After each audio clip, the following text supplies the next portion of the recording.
Eu estava pensando agora há pouco, por algumas razões, nas caixinhas do conhecimento. Nessa época de pandemia, tem muita gente fazendo compras online, né? Eu acho até que talvez no primeiro momento assim isso estava mais intenso ainda, na medida em que as lojas não abriam, os shoppings estavam fechados e tal. Mas eu acho que muita gente acabou acostumando, e até por precaução mesmo, optando por esse tipo de compra. E aí alguém te avisa na portaria do seu prédio, da sua casa, ou o carteiro toca a sua campainha e traz uma caixa e você fica feliz. Você sabe que ali está chegando a sua encomenda, né? Você vai abrir a sua caixa. Eu não sei se você rasga toda a sua caixa, se você abre com cuidado, com tesourinha e tal. Mas o fato é que você provavelmente vai jogar a caixa fora e vai ficar com aquele presente que ela embalava. Assim como você vai numa loja, os produtos, né, eles vêm nas suas caixinhas ou até no supermercado. E você não está comprando a caixinha, apesar de estar pagando por ela também. Mas, de qualquer maneira, o seu objetivo é o produto que está dentro da caixinha. As caixas são importantes para a gente carregar os objetos, para que eles sejam protegidos enquanto vêm pelo correio, enquanto são expostos nas prateleiras das lojas e supermercados. É importante, né? Mas a gente tem consciência de que o produto é uma coisa, a caixa é outra coisa. Se você quiser especificamente uma caixa para enviar um presente ou para guardar algum objeto, você vai lá e compra uma caixa, mas ela também vai servir para guardar alguma coisa. Caixas são para isso. O conhecimento, muitas vezes, vem em caixinhas para a gente. E são muitas as caixinhas, né? A filosofia vem em caixinhas, a espiritualidade vem em caixinhas, o conhecimento intelectual vem em caixinhas também. Só que, geralmente, a gente valoriza muito as caixinhas e se esquece do que elas trazem. E se esquece que o conhecimento, assim como os produtos, não são as caixas. As caixas só transportam aquele produto. Eu pensei nisso agora há pouco, porque eu estava lendo uma mensagem no YouTube em relação a um dos meus vídeos. Uma pessoa comentou assim: Flávio, falta mais filosofia nos seus conteúdos. Aí eu fiquei refletindo assim, o que será que essa pessoa entende por filosofia, né? Eu vou te dizer o que eu entendo por filosofia. Para mim, filosofia é a capacidade de fazer perguntas. Essa é a diferença da filosofia e da religião, por exemplo. A religião tem a incumbência de trazer respostas. Então você tem medo da morte, você não sabe o que vai ser depois, você tem medo das questões difíceis da vida, e você vai buscar respostas na religião. Aí você vai procurar um sacerdote, um pastor, um padre, um líder de centro espírita, de umbanda, enfim, um rabino, e vai fazer perguntas, e ele vai te dar respostas conforme aquela crença, né? A filosofia não tem esse objetivo, porque a filosofia é o entendimento de que as perguntas estão todas espalhadas aí, e são muitas, e muitas, e muitas, de modo que nenhuma vai encontrar em definitivo uma resposta que a encerre. Não é à toa que desde os primeiros filósofos até hoje, as perguntas continuam sendo feitas, e muitas vezes com outras linguagens, mas elas estão sendo feitas. E muitas vezes você pode admirar determinado filósofo e saber que o que ele pensa é oposto ao outro filósofo que você também admira. Você gosta dos dois. Só que eles pensam de maneira absolutamente diferente. Aí vem um terceiro filósofo para desdizer aqueles dois anteriores e diz algo que você também gosta. E aí você captura um pouco de cada uma das ideias e sabe que nenhuma é absoluta. Na minha opinião, o bom filósofo é aquele que sabe que o seu pensamento jamais vai encerrar questão nenhuma. Ele é só uma ponte. Existem pensamentos que são muros. Geralmente as religiões se colocam dessa maneira porque uma vez que você encontre o muro, você não pode ultrapassá-lo. Você está numa estrada, né? A estrada te permite determinada velocidade. Você está indo ali com o seu carro, vendo a paisagem e tal. Daqui a pouco um muro na estrada. O que você faz? Você freia. Você não vai tentar ultrapassar o muro com o seu carro. A religião geralmente coloca esses muros e essas cercas dizendo: daqui não passe. E chamar isso de fé. Como é que você vai duvidar? A dúvida, que muitas vezes é encarada como heresia pela religião, é a pergunta, né? Alguém dizendo assim: vem cá, eu não sei, essa história que você me conta, Deus, tal, não encaixa para mim. Eu queria saber. Aí alguém vai dizer, cuidado, olha, e a pessoa vai sufocando essa dúvida, que é absolutamente ilícita. Porque as dúvidas, e aí eu volto para aquilo que eu dizia, muitas vezes são pontes, diferente do muro que te impede a jornada, a ponte te dá acesso a um outro patamar da estrada. Você está vindo pela estrada e ao invés do muro você encontra a ponte. Geralmente sob a ponte tem um rio, né? E aí você passa sobre o rio. De outra maneira você não conseguiria passar pelo rio. Agora você está num outro ponto da estrada, num outro patamar, num outro trecho da estrada, graças àquela ponte. Mais adiante, é possível que você encontre outros obstáculos, outros muros, quem sabe, outras pontes, quem sabe, mas a sua viagem vai se estender. Você vai andar mais alguns quilômetros. Na minha opinião, a filosofia deve se colocar nessa direção de te ajudar a fazer perguntas pontes. Não são perguntas para ficar dando círculo em volta do rabo, né? Mas por quê? Mas por quê? Mas o quê? Mas por quê? Mas o quê? Mas por quê? Mas o quê? Mas que a pergunta te ajude a encontrar algumas respostas que não vão satisfazer por completo aquela pergunta, mas vão te encaminhar para um outro patamar. Vão te colocar num degrau acima. Então, voltando para a questão lá do YouTube. Falta filosofia. Aí eu respondi a pessoa dizendo o seguinte: você é capaz de reconhecer filosofia se não houver a citação do filósofo? Do tipo, eu posso dizer o que eu estou dizendo aqui, mas conforme Platão falou, porque Aristóteles dizia muito bem, aí repito uma frase e tal, o filósofo Spinoza ou Nietzsche, eu vou usando ali, fazendo as referências bibliográficas e fazendo as citações das frases. Tem muita gente que faz isso, tem gente que é um disparador, né, disso. Não consegue falar 3 frases sem falar segundo fulano, segundo ciclano. Isso traz autoridade, né? Traz a aura do conhecimento. Mas precisa. Aí eu pergunto para você também o que eu perguntei para o nosso amigo. Você é capaz de reconhecer a filosofia sem a citação dos filósofos?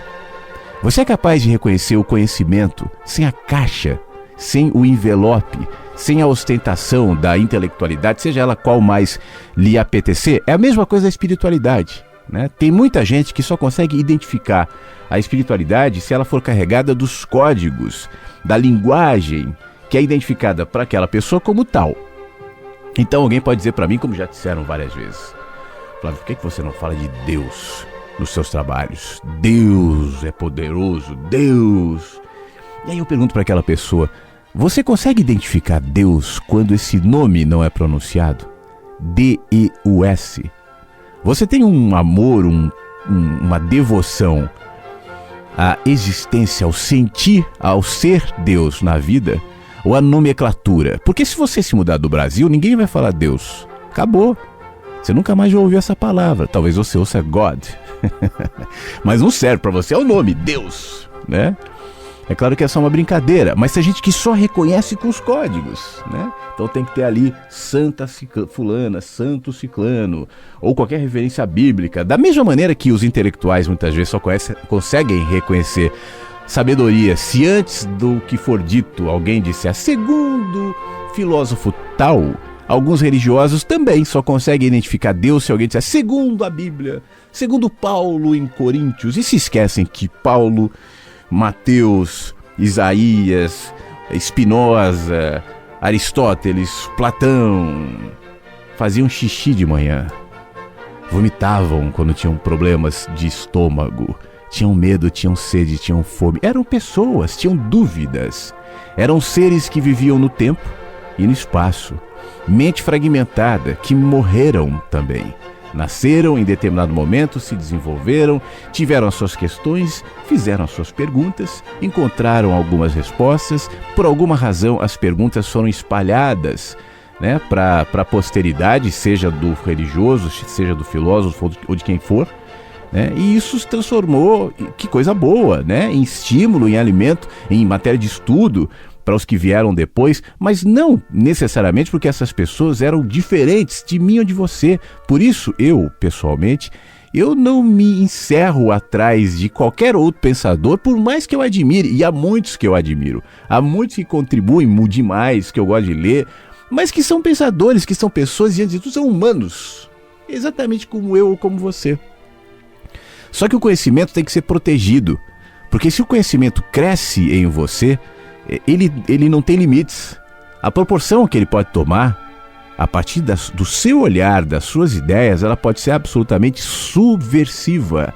E a gente já falou em sistemas essa semana, né, em relação aos sistemas que são colocados na sociedade. Então, para que isso não aconteça, para que o conhecimento não vá sem limites, porque não há limites, né? A gente, como eu disse, as perguntas sempre podem ser feitas, então se as respostas não são absolutas, isso é sinal de que não há limites.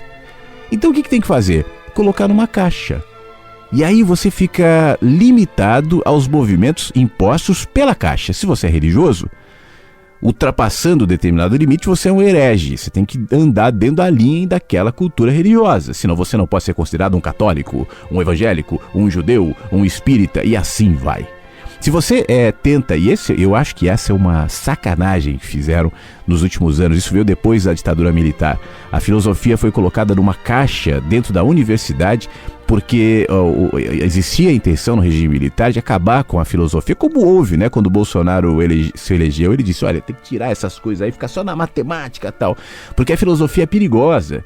Então houve um acordo ali, então a gente vai manter a filosofia dentro da circunscrição dos filósofos, a gente vai estudar a vida dos filósofos. E é isso. Aí alguém fala assim, você é formado em filosofia, então você não é filósofo. O filósofo é o cara que está na faculdade se formatando. Eu acho isso antagônico à proposta selvagem de fazer perguntas. Mas você só pode fazer perguntas se antes você submeter a formatação.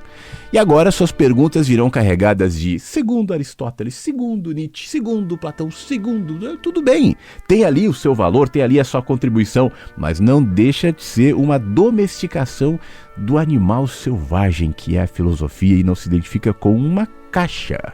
Mas agora a caixa virou o conteúdo, já não é mais aquilo que é, mas o fulano é um filósofo, é mesmo? Pô, deixa eu conversar com fulano, deixa eu saber que perguntas ele faz. Aí, fulano, você que é filósofo, bacharel, formado? Pô, isso não quer dizer muita coisa pra mim. Mas e aí? Não, segundo Platão, segundo Aristóteles, segundo... Cadê o filósofo? Né? Você é espiritual? Claro que é. Deixa eu conversar com o espiritual. E aí, espiritual? Olha, segundo a palavra do Senhor, em capítulo 4, versículo 5 de Mateus, o homem do... E é isso.